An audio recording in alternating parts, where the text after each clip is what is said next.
Et avec nous sur ce plateau, docteur Jean-Maxime, bonsoir. Bonsoir. Vous êtes infectiologue, chef de service veille et sécurité sanitaire à l'ARS Mayotte.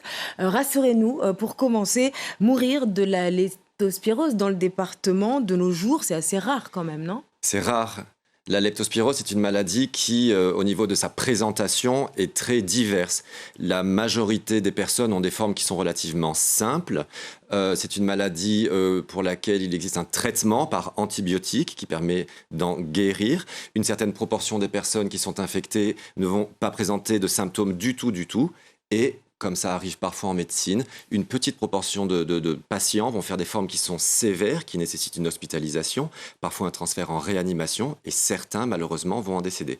Mais c'est extrêmement rare, dans la mesure où si elle est prise à temps, les traitements antibiotiques vont permettre donc de tuer la bactérie et de faire en sorte que la maladie n'évolue pas. Donc les formes sévères et graves sont extrêmement rares. Alors justement, rappelez-nous les symptômes. Alors, mais on peut aller, des personnes peuvent avoir aucun symptôme.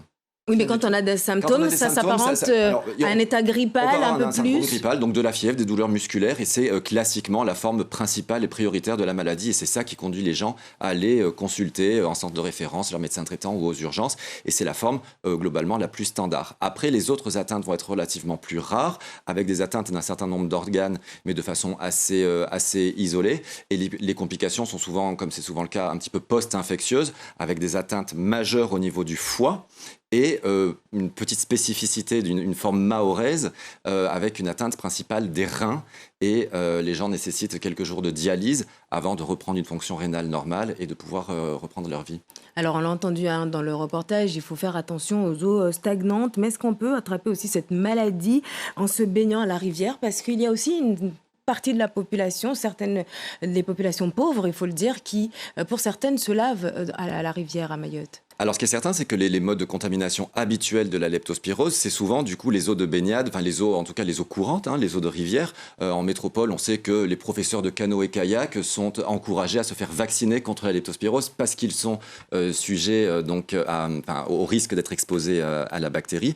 Donc, en effet, ce qu'il faut savoir, donc, c'est que la bactérie reste longtemps, comme il a été dit dans votre reportage, dans les eaux, particulièrement stagnantes, mais aussi les eaux qui courent, et que donc toutes les personnes qui sont amenées effectivement à aller à la rivière et à y mettre les mains, les pieds, doivent être vigilantes au fait de ne pas avoir de plaies, parce que c'est dans les plaies, c'est quand la peau est lésée que la bactérie qui est dans l'eau émise par les rongeurs et les rats en général, c'est par les plaies que la bactérie va rentrer. Ici, beaucoup de gens se font vacciner contre la leptospirose, notamment les agriculteurs qui sont Alors non, parce que pour l'instant, exposés. l'indication de la vaccination, elle est assez limitée. Typiquement, donc, ce sont les professionnels des égouts, les égoutiers, et les moniteurs de sport en eau vive. Et après, entre parenthèses, et les personnes qui sont exposées. Nous, le signal qu'on a reçu sur les agriculteurs, il est très net et très franc depuis l'année dernière. Chacun des cas de leptospirose, qui n'est pas une maladie à déclaration obligatoire, mais chacun des cas de leptospirose est investigué à l'ARS Mayotte, et on s'est rendu compte l'année dernière que la majorité des cas étaient justement touchés des agriculteurs, que ce soit des agriculteurs professionnels, des gens de qui c'est le métier habituellement, mais aussi, on pourrait dire, les agriculteurs du dimanche qui ont un petit bout de terre, qui vont cultiver le week-end, et donc la leptospirose touche aussi les agriculteurs du dimanche. Et ce signal, il est récent, c'est l'année dernière que c'est sorti de façon assez nette quand même dans les chiffres de l'épidémie, des chiffres des cas de l'année dernière. Ouais. Et, une centaine, c'est ça, on était à une centaine, 117. 180 l'année dernière, on a eu un petit peu plus. Mais c'est assez fréquent qu'il y ait des années qui soient un peu plus, où il y a un petit peu plus de cas qui sont documentés. Et donc, les agriculteurs, en effet, ressortent de façon très nette dans les cas de l'année dernière.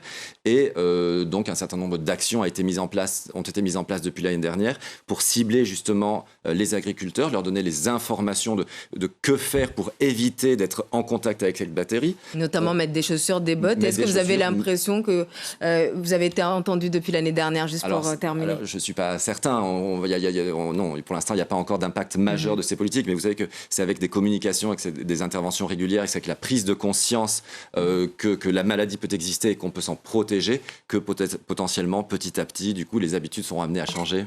Merci beaucoup, Jean-Maxime, d'avoir été notre invité ce soir pour parler donc de la leptospirose ici à Mayotte. Vous êtes infectiologue et chef de service veille et sécurité sanitaire à l'Agence régionale de santé. Merci beaucoup.